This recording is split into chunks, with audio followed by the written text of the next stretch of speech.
Hello students, this is Mr. Willis bringing you another presentation for College Prep World History. On behalf of the entire World History department, that's Mr. Gordon, myself, Ms. Pancini, and Mrs. Atwood. We want to thank you for joining us once again. Our presentation today is going to be on the Industrial Revolution, and Mr. Gordon has given you a glimpse as to the beginnings of why England is the first location where industrialization takes place. And I'm going to give you a little bit more in-depth details about a city called Manchester, England, that is the prototypical industrial city. And we're going to just take a look at it, and we're going to talk about the characteristics of industrialization as we proceed through this presentation. So I will do my best to try to stop you and talk to you about when you need to take in-depth notes and write down specific information. Really important we cover the Industrial Revolution because it leads to a lot of the conditions that we have today here in America and around the world. So let's not waste any time. Let's get to our second slide here, a PowerPoint slide, which is going to talk briefly about something Mr. Gordon talked about yesterday, some of the important inventions that were created during the Industrial Revolution. If you did not write these down yesterday, make sure that you get these written down now. So there are two inventions that we need to describe. The first is the spinning jenny. Now it's called the spinning jenny because it was named after the inventor's daughter, Jenny Hargreaves. All right, the inventor is James Hargreaves. And the spinning jenny basically are these needles that go around a wheel that are able to put the yarn into, or the thread into weave it into one another. So that's what the spinning jenny is. This is really important, especially with what Mr. Gordon described to you in the previous video, which is textiles being the first mass-produced product when it came to the Industrial Revolution. Textiles, again, textiles are clothing. All right, you need to have thread and different cloth products in order to produce clothing. All right, we're going to see cotton. We're going to see cotton's going to become a really important import into Britain from its colonies being the United States. Later on, the United States seeks independence, and they still get cotton. They form a trade agreement between the United States and Britain for the American cotton in the South, as well as the colonies in places like Egypt and in India that are going to provide them with cotton that will produce them mass amount of money. Right? It's ironic they're going to exploit these places, and they're going to exchange the products that they have, the raw materials that these places have, for cheap manufactured goods that they're going to make tons of money on. So cotton coming in from different places, and it's going to be replaced by textiles, which are bought back by these same places for a profit. The second item is the water frame. Okay, and again, the water frame is used to power things like the spinning jenny. All right, we're going to start to see water being used on a large scale. England is an island after all, and there's plentiful amounts of water, whether it's through river water or whether it's through the oceanic water, that they're going to be able to use that water to produce power. Now the water frame will power those wheels for them to produce these products in massive scale, and it's going to eventually lead to some of the more important inventions, which are the steam engine, one of the most important inventions basically of all time. All right, it's going to lead us to our next slide here. Why are we going to study Manchester, Great Britain, or Manchester, England? And the big reason why here is what you see here in the picture, which is the emergence of factories, those large smokestacks that you would see on top of buildings, which spew out either what Mr. Gordon talked about was this dark colored cloud, which is usually coal power, or a lighter colored cloud, which is steam. All right, those are the two big minerals or water power that you're going to see that are going to power machines throughout the time of the Industrial Revolution. Now, another consequence of this is we're going to see massive immigration into the cities. We call this urbanization. So what you need to write down here is the term urbanization. Urbanization, again, when we say urban, we're talking about a city. All right. So urbanization means the immigration of people into the city. We're going to see large amounts of people, mainly the poor classes of people, emigrating into the cities from the countryside. They're going to sell off their land, their small plots of land, to large farmers' plots. All right, so we're going to see the development of bigger farmland owned by one person. All right, so that's going to be the accumulation of wealth for those farmers, and we're going to see those families moving in to the city areas. And when they move into the city areas, they're going to have to train to work these different jobs that they're not accustomed to working. Right, so there's always consequences for every action, or there's positive and negative consequences to every action that occurs when people move from one place to the other. And so urbanization is one of them. How are we going to find places for these people to live? We're going to find cheap housing for them, especially around the turn of, when we get later on into the turn of the 20th century. We're going to see the formation of skyscrapers in places like New York City. There's only one place to go, right? It's up. So we're going to see people building skyscrapers, so we have cheap housing going in an upwards direction because there's no more land from side to side. We also need to provide these people with jobs. And there's going to be eventually a limited amount of jobs available to people, and you need to have the skills to be able to be good at it. However, these families need to have both husband, wife, kids working in the factories in order to support their movement into the cities and to be able to live in the home or apartment that they're living in. So you're going to see all members of the family joining the workforce in order for them to be able to live in the city and stay there. All right, so Manchester, Great Britain, which is outside of London, which is their largest city, and London's the largest city at the time. Manchester, Great Britain is going to be one of those urban cities that's associated with London because of the factories that are built in Manchester.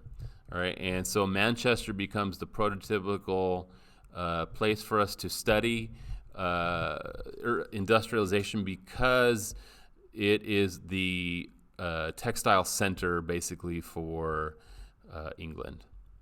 All right, our third slide here. What was it like living in Manchester? What was it like working in Manchester? And you have to imagine, like you see here in the picture, you have to imagine some of the worst conditions possible, because since we are providing an opportunity for so many people to come and work in a place like Manchester, you also have to account for things that you wouldn't normally account for, and they don't do that. You need government in order to account for that sometimes.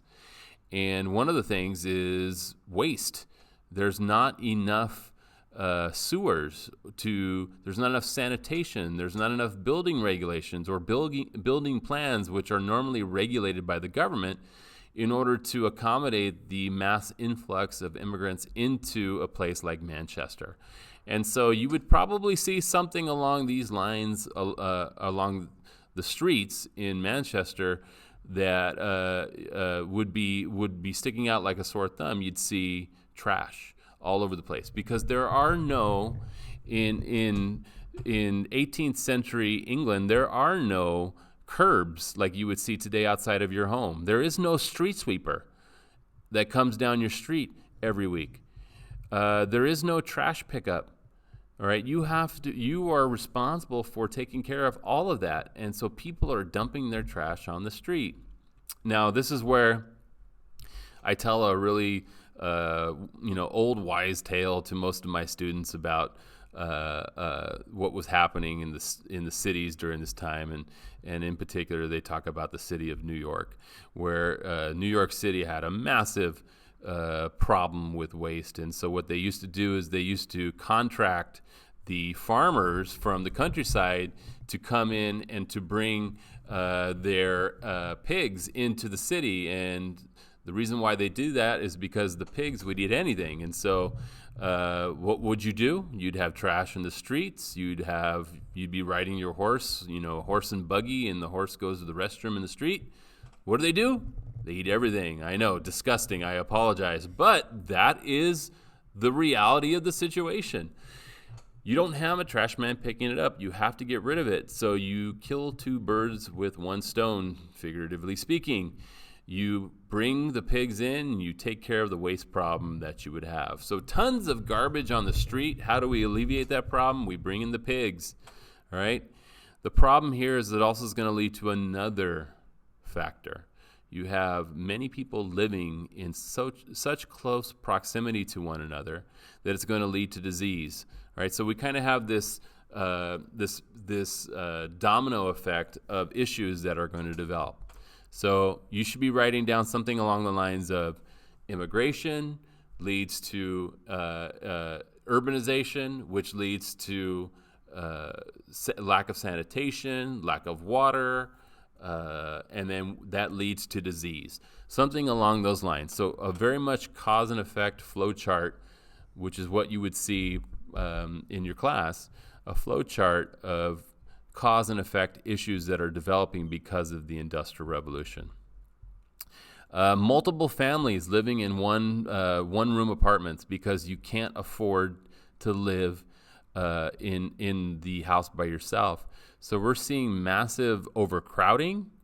You see landlords raising the price of rent because they have such high demand for their apartments. People need to have a roof over their head. I tell my students all the time that one of the most effective ways to produce wealth is to accumulate land.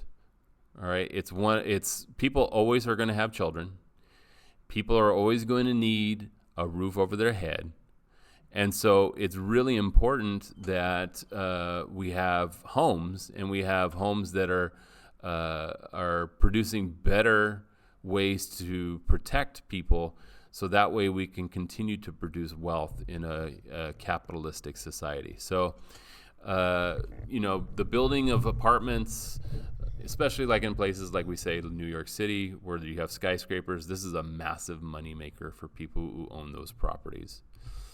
Another issue is because of the disease, because of health risks when it comes to working, because there are no unions. Okay, a union, write down the term union, UNION, write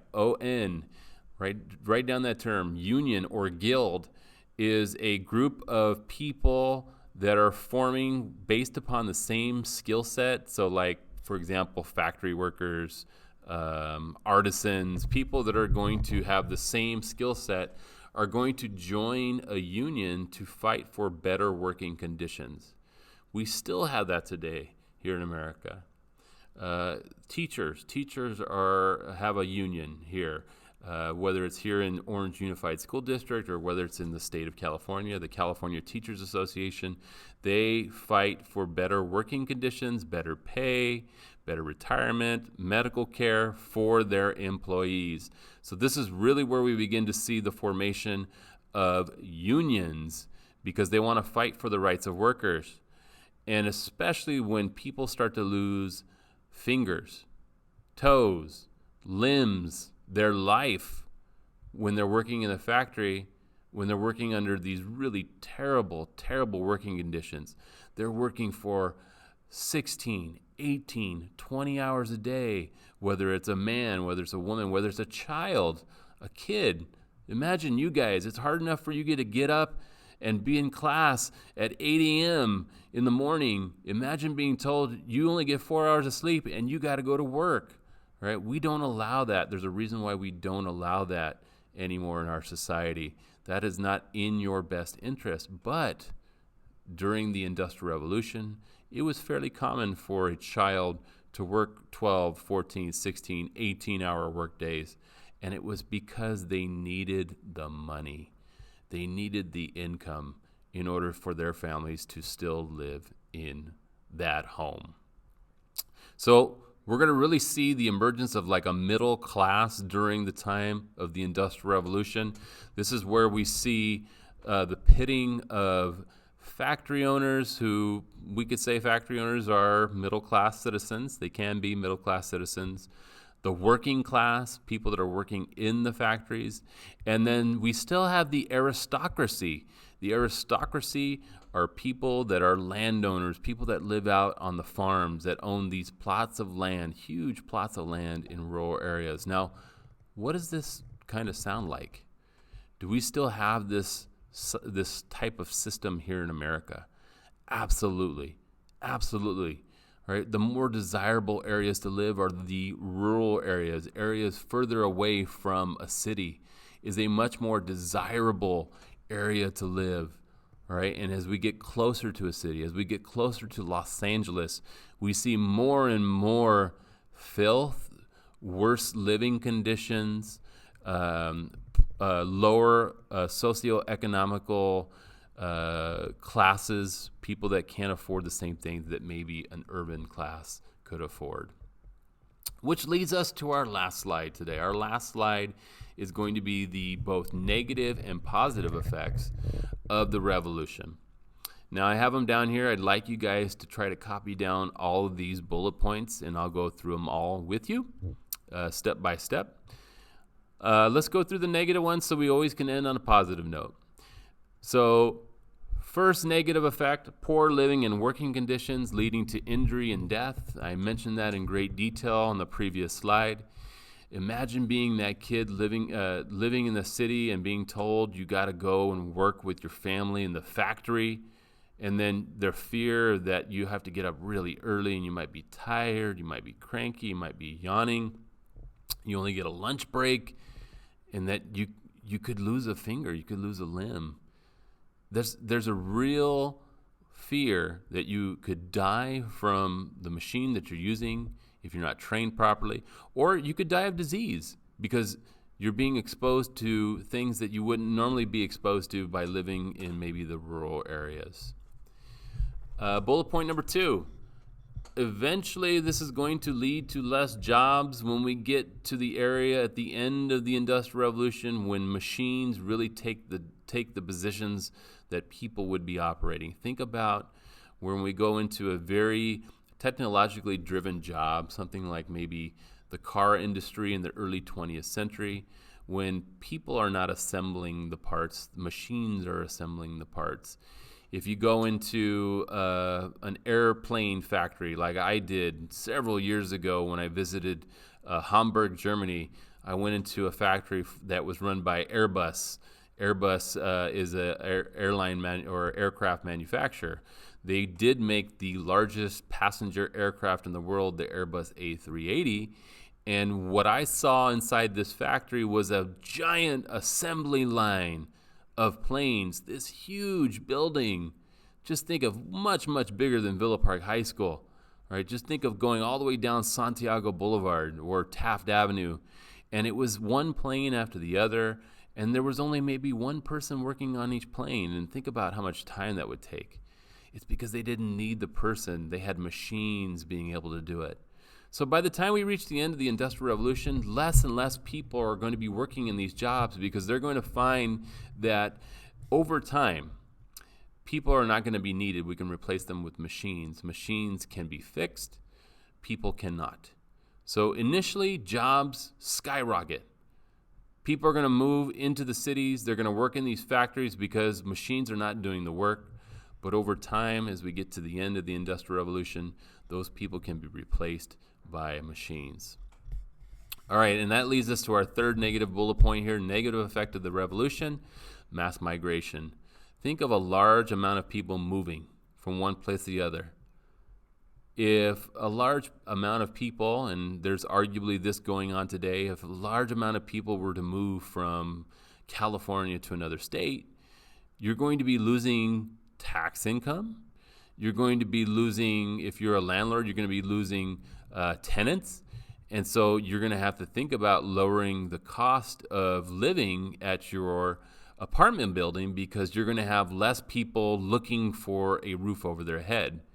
So when we get into economics as a senior, they'll talk about supply and demand. Remember, when the demand is low and the supply is high, you have to lower the price.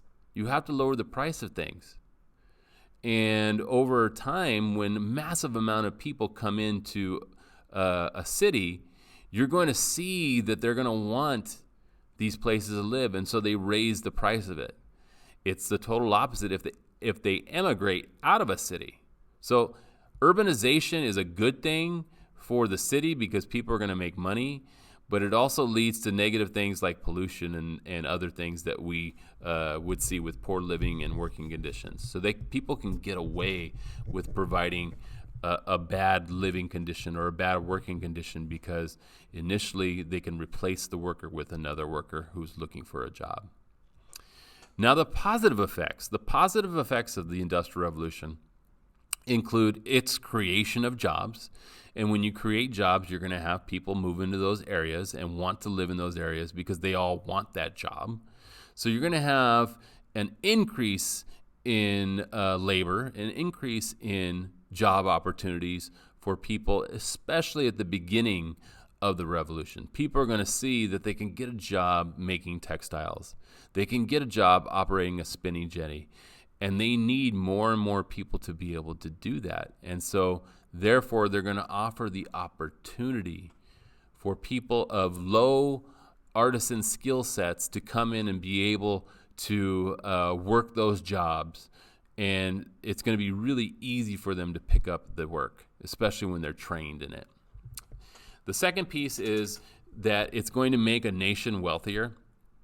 Think about it. If you're producing more goods like England is going to be producing, there's a reason why they told people you're not to tell anybody outside of England that we're making these things or how we're going to make these things or how do you make a spinning jenny or how do you make a steamship or a locomotive, because they don't want the secret to get out. If everybody has the idea to make a steam engine, then they're all going to be able to be making money off of this. And so therefore, they're going to try to create this situation where the money is going to stay inside of their borders. It's also going to spur technological progress. People are going to want to improve on the machines that they have. They're going to want to make a better version.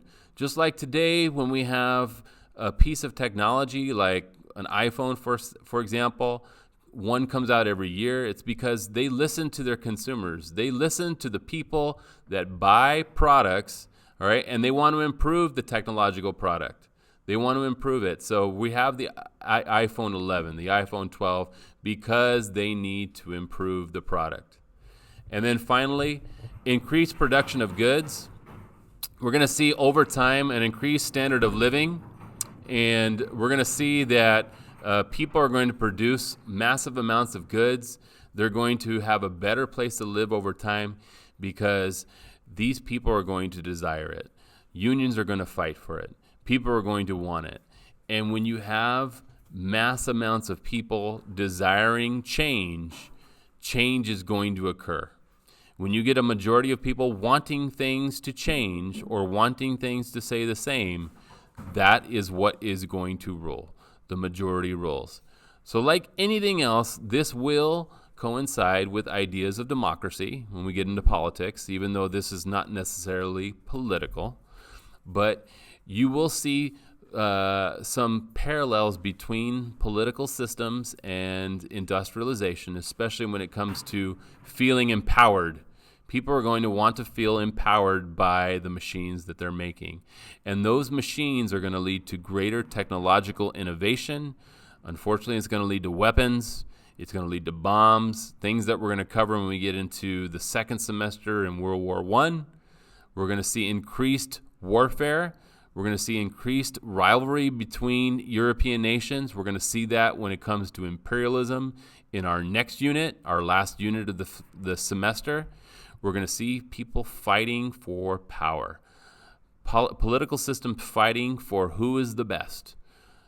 Intense rivalry between all the different European powers. We're going to see this as we move out of the industrial period and into the imperial age of European history.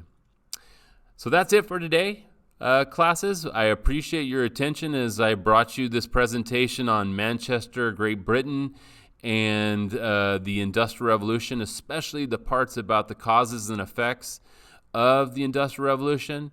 So on behalf of Mr. Gordon, Miss Mancini, and Mrs. Atwood, I am Mr. Willis, bringing it live from room 205 to you. College Prep World History, you guys have a wonderful day.